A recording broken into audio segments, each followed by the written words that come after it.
मेरा नाम है सबूर शेख और आप देख रहे हैं हमारा learning series learn Excel with सी सबूर हिंदी में।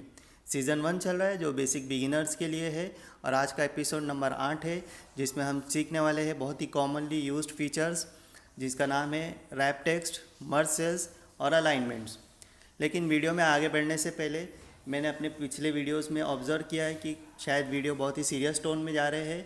उसका मेन रीज़न ये है कि मैं बहुत ही ज़्यादा टॉपिक्स को डिटेल में एक्सप्लेन करने की कोशिश कर रहा हूँ और बहुत ही कम टाइम में उसको एडजस्ट करने की कोशिश कर रहा हूँ।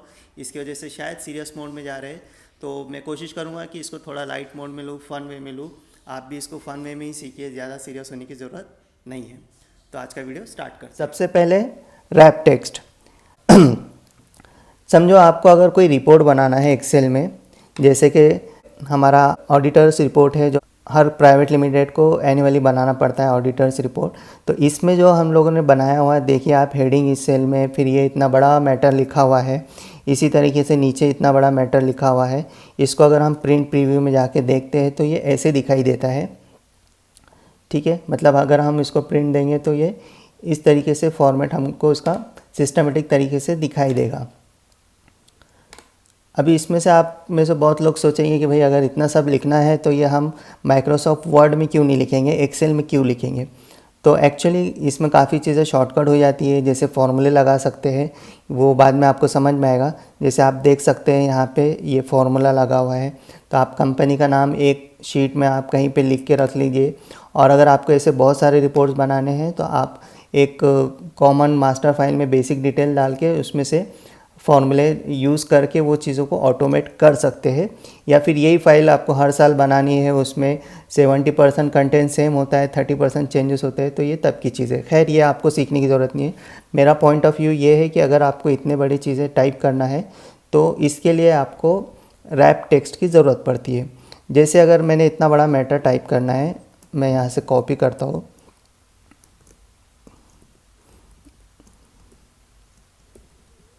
ये अगर मैं कॉपी करता हूँ और मैं यहाँ पे एक नई शीट में इसको लाकर पेस्ट कर देता हूँ। अगर आपने ये पेस्ट किया या आप खुद भी टाइप करने बैठे, जैसे कि आपने ये कंटिन्यूस अगर आप ऐसे टाइप कर रहे हैं तो ये आप देख सकते हैं कि ये सेल के बाहर चला जाता है। अब अगर मैंने डिसाइड किया है कि ये क्योंकि बहुत बड़ा है तो मुझे इतनी बड़ी साइज़ चाहिए, क्योंकि मैं प्रिंट दूँगा तो ये कॉलम सी जो है और कॉलम बी इतने की मैं प्रिंट दे दूँगा। अगर मैं ऐसा भी सोचता हूँ तो ये जो मेरा मैटर है ये सेल के बाहर जा रहा है, तो ये सेल के बाहर नहीं जाना चाहिए, क्योंकि मेरा फिर प्रिंट आउट कैसे आएगा। अगर हम अभी प्रिंट प्रीव्यू देखते हैं, आप यहाँ से देख सकते हैं फाइल में जाके प्रिंट में ये प्रिंट प्रीव्यू का ऑप्शन है। ये हम अलग से सीखेंगे कि प्रिंट प्रीव्यू कैसे आता है। अगर आप देखते हैं तो यहाँ पे पहले पेज पे कुछ नहीं आ रहा है, दूसरे पेज पे आधा अधूरा आ रहा है, फिर वो बची हुई लाइन तीसरे पेज पे जा रही है, तो ये सही से प्रिंट भी नहीं आता है। तो इसको कैसे करते हैं, इसके लिए रैप टेक्स्ट का ऑप्शन होता है। होम पेज पे शॉर्टकट है अलाइनमेंट, और यहाँ पे ये रैप टेक्स्ट दिखेगा आपको। यहाँ पे वो एक्सप्लेनेशन दे रहा है उसका कि wrap text long text into multiple lines so you can see all of it. आप एग्जाम्पल देख सकते हैं कि जैसा माइक्रोसॉफ्ट एक्सेल उन्होंने लिखा दिखाई नहीं दे रहा है, रैप टेक्स्ट करने के बाद दिखाई दे रहा है। तो हम यहाँ पे इसको जिस सेल में हमको रैप टेक्स्ट करना है, जैसे कि मैं अभी यहाँ पे हूँ, यहाँ पे रैप टेक्स्ट करूँगा तो कुछ फ़र्क नहीं हो रहा है। ये रैप टेक्स्ट अप्लाई कर लिया है, यहाँ पे जब ये कलर चेंज हो जाता है इसका मतलब यहाँ पे ये अप्लाई हो चुका है, लेकिन इसको कुछ फ़र्क नहीं पड़ा है। नीचे वाली लाइन को चेक करते हैं, इसको यहाँ सेलेक्ट किया, जो भी सेल पे आपको करना है उस सेल को आप सिलेक्ट करेंगे, यहाँ के रैप टेक्स्ट करेंगे, तो देखिए आपका जो पूरा मैटर था वो आपको एक ही इसमें दिखाई दे रहा है। एक ही सेल है, आप यहाँ सेल देखेंगे तो C6 है, C6 में ही ये सबका सब मैटर आ चुका है। तो रैप टेक्स्ट करने से क्या होता है, जो भी आपका मैटर यहाँ से इतना आगे जा रहा था वो पूरा का पूरा यहीं पे दिखाई देगा। वो सेल का साइज़ उस हिसाब से बड़ा कर लेगा, नीचे से कॉलम नहीं ऐड करेगा, रो की साइज़ बढ़ा देगा। अगर यहाँ कुछ और भी लिखा हुआ था तो उसका भी वो रो का साइज़ चेंज हो जाएगा, क्योंकि ये पूरी रो नंबर 6 का साइज़ ही उसने चेंज कर दिया है। कॉलम का साइज़ जैसा था वैसा ही है। इसी तरीके से यहाँ पे भी आके मुझे अलग से रैप टेक्स्ट करना पड़ेगा, तो ये भी मुझे ठीक से दिखाई देगा। मैं कंट्रोल Z कर रहा हूँ, मतलब वापस से आपको बताने के लिए। अगर मैं ये पूरा सिलेक्ट कर लेता ऐसा और फिर रैप टेक्स्ट करता यहाँ से, अभी क्लिक कर रहा हूँ, पहले था लगा हुआ कहीं तो भी, अब वो हट चुका है। अब फिर से क्लिक करूँगा तो ये एक साथ भी ले रहा है। मतलब ऐसा नहीं कि आपको एक एक सेल सिलेक्ट करना है, आप ओवरऑल सिलेक्ट करके भी रैप टेक्स्ट कर सकते हैं। तो जनरली जब रिपोर्ट्स बनानी रहती है, ऑडिट की हो या कोई भी रिपोर्ट बनानी है जिसमें आपको बहुत सारा कंटेंट लिखना भी है, तब ये फीचर हम लोगों को यूज़ करना है। अभी इसमें नेक्स्ट ऑप्शन था मर्ज सेल और अलाइनमेंट्स। तो मर्ज सेल का मैं बाद में बताता हूँ, पहले अलाइनमेंट्स का क्या कंसेप्ट है ये भी देख लेते हैं। यहाँ पे आप देखेंगे अगर तो लास्ट में 2019 प्रॉपर लास्ट तक आ रहा है, डेट लास्ट तक आ रहा है, लेकिन थर्ड लाइन जो है यहाँ पे बड़ा गैप आ रहा है, यहाँ पे थोड़ा कम आ रहा है, लेकिन इससे ज़्यादा गैप आ रहा है। तो ये जो गैप्स है और ये पूरा का पूरा लेफ़्ट साइड पे है, तो इसको बोलते हैं अलाइनमेंट। अभी फ़िलहाल ये लेफ़्ट साइड पे है। होम में अलाइनमेंट में ये ऑप्शन है, अभी यहाँ कुछ नहीं है तो बाय डिफ़ॉल्ट लेफ़्ट ही रहता है। लेफ़्ट करूँगा तो ये लेफ़्ट है, वैसा ही है। अगर इसको मैं सेंटर करता हूँ तो ये बीच में आ गया, आप देख सकते हैं कि ये बीच में आ रहा है। और अगर राइट करेंगे तो ये राइट साइड से सब इक्वल इसमें आ जाएगा, लेकिन लेफ़्ट साइड पे फिर गैप दिखाई देगा, ठीक है। और यहाँ पे एक जस्टिफाई बोल के ऑप्शन है, ये मैंने यहाँ अलग से ऐड किया है, आपके इसमें ये जस्टिफाई नहीं दिखाई देगा। लेकिन इसका क्या मीनिंग है, ये जस्टिफाई मतलब क्या करता है, ये यहाँ से लेफ़्ट साइड से भी पूरा लास्ट तक बराबर से दिखाई देता है, राइट साइड में भी बराबर से दिखाई देता है, और जो भी एडजस्टमेंट करना रहता है वो बीच में कहीं थोड़ा थोड़ा स्पेस में सब क्या एडजस्टमेंट कर लेता है। तो हम इसको जस्टिफाई करके देखेंगे। ये हो गया जस्टिफाई। देखिए यहाँ पे लेफ़्ट साइड भी पूरा एक ही लाइन में है, पूरा स्टार्टिंग से कनेक्टेड है, और ये एंडिंग में भी राइट साइड में लास्ट तक के हैं। जो भी डिफरेंस है यहाँ पे, ये बीच में जो फाइनेंशियल स्टेटमेंट का गैप है ये थोड़ा ज़्यादा है, दीज और फाइनेंशियल्स के बीच का गैप थोड़ा सा ज़्यादा है, तो ये ऐसा कहीं बीच बीच में एडजस्ट करके उसको ऑटोमेटिक कर लेता है। जनरली आप जो रिपोर्ट्स बनाते हैं ऑफिशियली, उसमें जस्टिफाई वाला ही अलाइनमेंट यूज़ किया जाता है। ये तो मैंने आपको शॉर्टकट तरीके से बता दिया ये कहाँ है। वैसे आप ये पूरा सिलेक्ट करके भी एक साथ आप इसको जस्टिफाई करेंगे तो ये एक साथ जस्टिफाई हो जाता है। सेंटर वाला जनरली हेडिंग्स के लिए यूज़ करते हैं अगर ये करना है तो। और ये अलग से अलाइनमेंट्स है आपके कि ये टॉप में आना चाहिए कि बॉटम में आना चाहिए, तो इसका यूज़ कैसे है वो समझते हैं। अभी अगर मैं ये सेल का रो का अगर साइज़ बढ़ा देता हूँ तो आपको ऊपर गैप दिख रहा है और ये नीचे है, क्यों? क्योंकि यहाँ पे हम लोगों ने बॉटम वाला अलाइनमेंट सिलेक्ट करके रखा है। अगर इसको टॉप वाला करेंगे तो ये ऊपर चला जाएगा, तो टॉप में आ जाएगा और नीचे का स्पेस ब्लैंक छोड़ देगा अगर बड़ा है सेल तो। और अगर इसको सेंटर में रखेंगे तो ऊपर से थोड़ी जगह छोड़ेगा, नीचे से थोड़ी छोड़ेगा, तो ये सेंटर में आ जाएगा, ये वर्टिकल हो जाएगा, ठीक है। तो ये वर्टिकल भी कर सकते हैं, हॉरिजेंटल भी कर सकते हैं। जनरली इसको मैं जनरली टॉप पे ही रखता हूँ, और इसको नीचे ज़्यादा गैप अगर दिखाई दिया तो मैं उसको मैनुअली गैप कम कर देता हूँ, ठीक है। तो ये हो गया आपका रैप टेक्स्ट और अलाइनमेंट के बारे में बेसिक बातें। लेकिन ये फीचर्स यहाँ शॉर्टकट पे ढूंढने की बजाय एक राइट क्लिक करिए आप जो भी सेल को करना है। ये शॉर्टकट तो बाद में यूज़ करेंगे, लेकिन ओरिजिनली आपको मालूम रहना चाहिए कहाँ से आ रहा है। राइट क्लिक करने के बाद फॉर्मेट सेल का एक ऑप्शन आता है, आप फॉर्मेट सेल में जाइए। फॉर्मेट सेल में यहाँ पे ये नंबर है या अलाइनमेंट है या क्या है वो सब चीज़ें है। ये वाला जो फॉर्मेट सेल का ऑप्शन है, इसमें से हमको बहुत कुछ चीज़ें सीखना है, हर चीज़ का अपना अपना इम्पोर्टेंस है, धीरे धीरे वो सीखेंगे। और बेसिक लेवल का 60-70% जो चीज़ें हैं वो यहीं से कवर हो जाती है। आपको ऊपर के टैब नहीं भी समझे तो यहाँ से आपको सब ऑप्शन मिल जाएंगे। इसमें से आप एक एक ऑप्शन भी अगर ट्राई करते कि ये क्या है, कैसे काम करता है, तो भी आपको एक काफ़ी हद तक कॉन्फिडेंस आ जाएगा। देखिए ये है अलाइनमेंट्स जो हम ऑलरेडी देख चुके हैं। हॉरिजेंटल, लेफ़्ट, राइट, सेंटर और जस्टिफाई यहाँ पे ऑप्शन दिया है आपको। अगर वो ऊपर जो ये जो शॉर्टकट बनाया है ये मैंने अलग से ऐड किया है, ये जनरली आपके इसमें शायद नहीं मिलेगा, तो फिर आपको ये यहाँ से आके जस्टिफाई का ऑप्शन दिखाई देगा हॉरिजेंटल में, और यहाँ पे वर्टिकल में टॉप चाहिए या वर्टिकल में भी जस्टिफाई भी आप कर सकते हैं, ठीक है। यहाँ पे रैप टेक्स्ट मैंने जो किया था वो यहाँ पे भी ऑप्शन आ रहा है रैप टेक्स्ट का। अगर मैं यहाँ से हटा दूँ तो ये यहाँ से भी हट जाएगा। ये जो टॉप में है ये शॉर्टकट्स है और ये हमेशा इसका ओरिजिनल जगह यही है। यहाँ पे क्लिक करने के बाद भी एक्चुअली वर्किंग यहीं पे होता है। मर्ज सेल एक चीज़ है जो अभी हमको देखना बाकी है। ठीक है, मर्ज सेल क्या है, जैसे आप नाम सुनेंगे तो नाम से भी समझ में आता है, एक से ज़्यादा सेल को मिक्स करना, मर्ज करना, साथ में लेकर आना, कंबाइन करना। जैसे बहुत बार क्या होता है, इस टाइप से अगर आपको टेबल बनाना है तो इसमें क्या है, आप अगर देखेंगे कि ये लिस्ट है रैंक होल्डर्स की डिस्ट्रिक्ट वाइज। समझो 10th के एग्ज़ाम, बोर्ड के एग्ज़ाम्स जो भी है उसका अगर रिज़ल्ट आता है और उसका एक लिस्ट बनाने को बोला है कि हर सिटी के टॉप 3 जो रैंक होल्डर्स है आपको उनकी डिटेल चाहिए। तो यहाँ पे सिटी दी हुई है, 3 सिटीज़ की इन्फॉर्मेशन है, जलगांव, मुंबई और पुणे। जलगांव में टॉप 3 रैंक होल्डर्स है, उसमें पहला रैंक होल्डर्स है, रैंक होल्डर में पहला रैंक है समझो आयरन मैन का, सेकंड है सुपरमैन, थर्ड है बैटमैन। अगर आप लोग ये मूवीज़ देखते हैं डीसी और एवेंजर्स का तो आपको मालूम होगा। पुणे में देखो बहुत ही इंटरेस्टिंग पर्सन है पुणे के ओरिजिनली, थानोस फर्स्ट रैंक पे है, जोकर सेकंड रैंक पे है और गब्बर थर्ड रैंक पे। तो पुणे में काफ़ी डेंजर लोग हैं, डेंजर स्टूडेंट है। तो यहाँ बेसिक पॉइंट ये है कि जब जलगांव यहाँ पे आ चुका है तो जलगांव के अंदर ये 3 रैंक होल्डर्स मुझे मेंशन करने थे। तो आप देख सकते हैं कि जलगांव का जो सेल है ये बड़ा सेल है, इसके अंदर ये तीनों रो के बराबर ये पूरा सेल आ रहा है।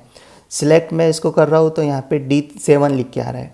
ठीक है, जबकि ये D7, D8 और D9 तीनों की जगह जो आ गई है वो सिर्फ D7 में आई है। इसी तरीके से मुंबई के लिए भी D10, D11 और D12 है, जबकि यहाँ पे सिर्फ D10 लिख के आ रहा है।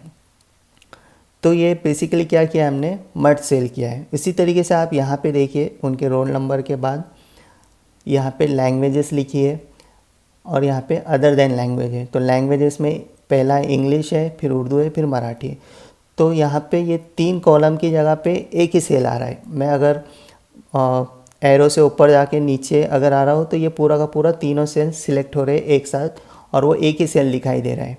ठीक है, और बाजू वाला भी सिंगल सेल दिखाई दे रहा है जो कि कॉलम के एल और एम के बराबर है, लेकिन वहाँ पे अगर आप देखते हैं रेफरेंस में तो K5 दिखाई दे रहा है, सिर्फ K5 दिखाई दे रहा है। मतलब जो फर्स्ट लेफ़्ट कॉलम है उसी का नाम आ रहा है। इसी में भी जो फर्स्ट लेफ़्ट वाला कॉलम है उसी का नंबर आ रहा है।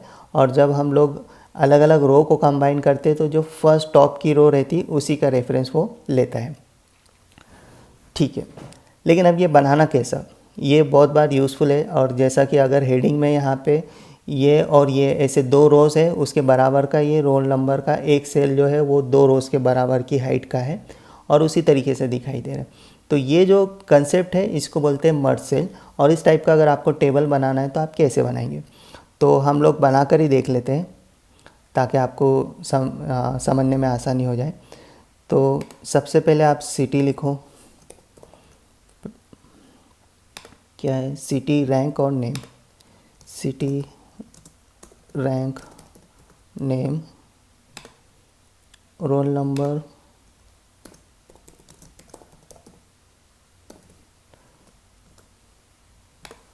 यहाँ पे नीचे लैंग्वेज, नीचे सब्जेक्ट के नाम है और ऊपर लैंग्वेजेस लिखा है। तो आप पहले नीचे सब्जेक्ट के जो नाम है इसी रो के वो कंटिन्यू कर लो, इंग्लिश, उर्दू, मराठी, उर्दू, मराठी। ये तीनों के ऊपर आपका क्या लिख कर आना चाहिए, लैंग्वेजेस लिख के आना चाहिए।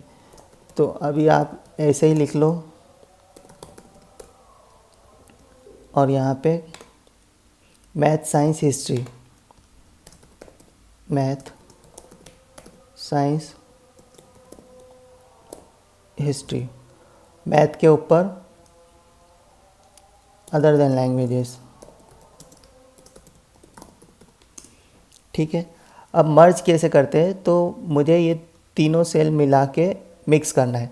तो शिफ्ट के बटन से ये तीनों सिलेक्ट करो, आप लेफ़्ट से राइट सेलेक्ट करो या राइट से लेफ़्ट सेलेक्ट करो, कोई फ़र्क नहीं पड़ता। ये करने के बाद यहाँ पे मर्ज सेल का ऑप्शन है, आप इसको मर्ज कर लो। देखिए मर्ज करने के बाद वो सेंटर में भी आ गया है। एक मिनट कंट्रोल Z करता हूँ। मैं आपको यहाँ बॉर्डर लगाता हूँ ताकि आपको जल्दी से समझ में आएगा कि फ़र्क क्या पड़ रहा है।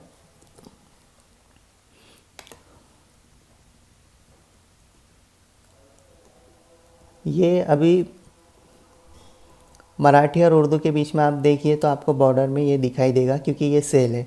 यहाँ नहीं दिख रहा है क्योंकि ये थोड़ा कॉलम छोटा हो गया। अगर इसको मैं बड़ा करता हूँ तो यहाँ भी बॉर्डर दिखाई दे रही है। इसी तरीके से अगर मैं इसको बड़ा करता हूँ तो ये भी बॉर्डर है, ये भी बॉर्डर है। अब ये तीनों को सिलेक्ट करके जब मैं मर्ज करता हूँ तो वो बॉर्डर ख़त्म हो गई और ये एक ही सेल बन गया है। इसी तरीके से ये तीनों को सिलेक्ट करके मैं यहाँ पे मर्ज करूँ तो ये भी हो गया है। तो आप पहले मर्ज कर लो, बाद में अंदर टाइप करो। मर्ज करने के बाद भी आप ऐसा डिलीट मार के यहाँ लिख सकते हैं अदर देन लैंग्वेज, वैसे भी कर सकते हैं, या फिर पहले लिख लो और उसके बाद भी कर सकते हैं। जैसे अब यहाँ रोल नंबर लिखा हुआ है, ये दोनों को सिलेक्ट करिए, इसी को वापस मर्ज सेल करिए, फिर ये दोनों को सिलेक्ट करिए मर्ज करिए, ये दोनों को सिलेक्ट करिए मर्ज करिए। या फिर आप अगर ऐसे ही बाजू में लेना चाहते हैं तो आप इसको कॉपी करिए और यहाँ पे दोनों सिलेक्ट करके कंट्रोल भी करेंगे तो भी आपको वहाँ पे वो मर्ज करके बता देगा। और फिर यहाँ आके आप उसका नाम चेंज कर सकते हैं। यहाँ पे आप डाल सकते हैं सिटी, यहाँ क्या था, रैंक। इसी तरीके से नीचे आपको ये फर्स्ट 3 रैंक होल्डर एक सिटी के बताने, तो आप इसको मर्ज कर लीजिए। ठीक है, आप यहाँ लिख लीजिए जलगांव। नीचे आपको दूसरे लेना है तो आप इसी को कॉपी करके यहाँ इस तरीके से सिलेक्ट करके अगर पेस्ट करेंगे तो क्या होता है, ये ऑटोमेटिक उसने ले लिया है।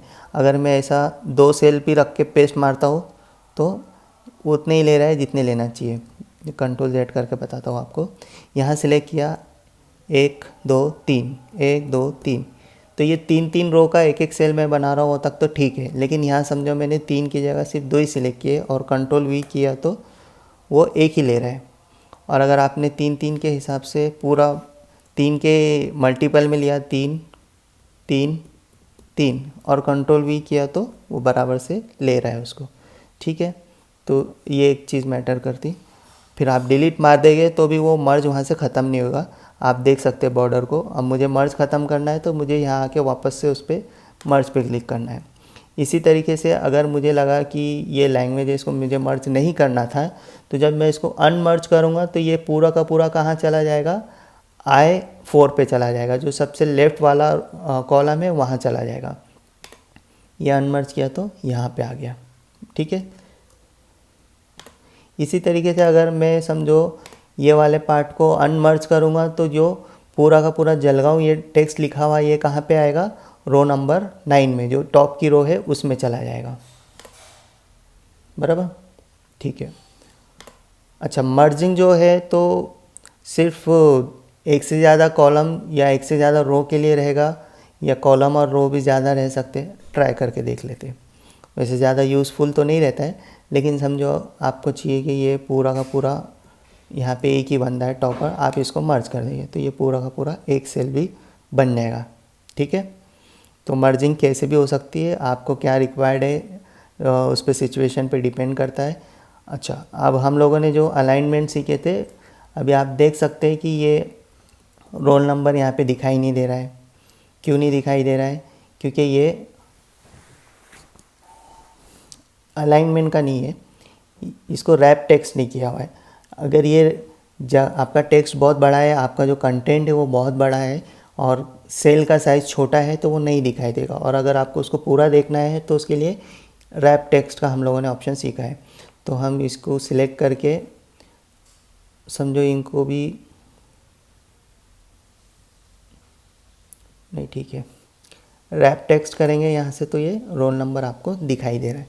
मगर एक एक को करने के बजाय जनरली आपने पूरा ये सिलेक्ट कर लेना चाहिए रोज़ और उसको एक साथ रैप टेक्स्ट कर लेना चाहिए। और फिर अलाइनमेंट जनरली हेडिंग का जो रहता है वो टॉप में रहना चाहिए, तो आप यहाँ से टॉप पे ले सकते हैं। और हॉरिजेंटल जो अलाइनमेंट रहता है उसको आप जनरली सेंटर में रखना चाहिए। अभी मैंने सेंटर प्रेस किया लेकिन ये सब के सब लेफ़्ट साइड पे आ गए, तो अगर इसमें से ऑलरेडी सेंटर सिलेक्ट किया हुआ था और मैं वापस सेंटर पे सिलेक्ट करूँगा तो वो सेंटर का सिलेक्शन ख़त्म कर देता है। इसलिए जनरली 2 बार क्लिक करके भी आपका काम होता है, एक बार में नहीं हुआ तो। ये एक बार में नहीं हुआ, ये करें तो आपका सेंटर में आ गया। इसको सिलेक्ट करके आप वर्टिकली भी सेंटर में लेकर आइए और ऐसे भी सेंटर में लेकर आइए। तो हेडिंग्स जनरली ऐसी रहती है। फिर आप इसको सिलेक्ट करिए, बैकग्राउंड कलर आप दे सकते हैं। ये कलर्स तो अलग से सीख भी सकते हैं हम लोग, लेकिन आज के लेक्चर में हमारा मेन जो पर्पस था वो कवर हो गया है। हम लोगों ने देख लिया है कि रैप टेक्स्ट कैसे काम करता है, मर्ज सेल क्या है और अलाइनमेंट्स क्या है, और ये तीनों फीचर्स को मिक्स करके हम ये इस टाइप से जो टेबल बनते हैं वो कैसे बनाते हैं। आई होप आपको ये समझ में आया हो। कुछ भी कन्फ्यूज़न होगा या आपको लग रहा है कि ये टॉपिक में इस टाइप की क्लियरिटी चाहिए या कोई और डाउट्स है या आप कोई और पर्टिकुलर स्पेसिफिक टॉपिक या कोई स्पेसिफिक प्रॉब्लम है आपका एक्सेल से लेकर, तो आप कमेंट्स में ज़रूर डालिए। मैं उसको सॉल्व करने की और अगले वीडियो में कवर करने की कोशिश करूँगा। Thank you.